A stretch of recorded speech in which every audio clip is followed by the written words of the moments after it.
రంజాన్ మాసం సందర్భంగా ఈ రోజున ఇక్కడ మహిళా సోదరిమణులకి మరి సిబ్లీ గారు మంచి మనసుతో ఆ దేవుడి యొక్క అనుగ్రహంతో వాళ్ళందరూ కూడా చీరల పంపిణీ కార్యక్రమం చేపట్టడం జరిగింది.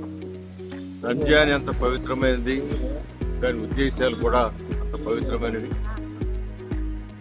ఉపవాస దీక్షతో పాటు ఒక నైతిక బాధ్యతగా తోటి వారికి సహాయం చేసే ఈ పవిత్రమైన కార్యక్రమంలో సిబ్లీ గారు చేపట్టిన ఈ కార్యక్రమంలో భాగస్వామ్యంగా మమ్మల్ని కూడా పాల్గొనే అవకాశం కల్పే సిబ్లీ గారికి మనస్ఫూర్తిగా నేను రంజాన్ మాస సందర్భంగా ఆయన శుభాకాంక్షలు తెలియజేస్తూ అందరికీ కూడా రంజాన్ శుభాకాంక్షలు తెలియజేస్తూ ఎల్లవేళలా కూడా దేవుడు మానవ సేవే మాధవ సేవ అని చెప్పిన దాంట్లో భాగంగా ఈ యొక్క కార్యక్రమాన్ని చేపట్టే సిబ్లీ గారికి అల్లా దయ ఎల్లవేళలా ఉండాలని చెప్పి మనస్ఫూర్తిగా కోరుకుంటూ మరొకసారి అందరికీ రంజాన్ శుభాకాంక్షలు తెలియజేస్తాం.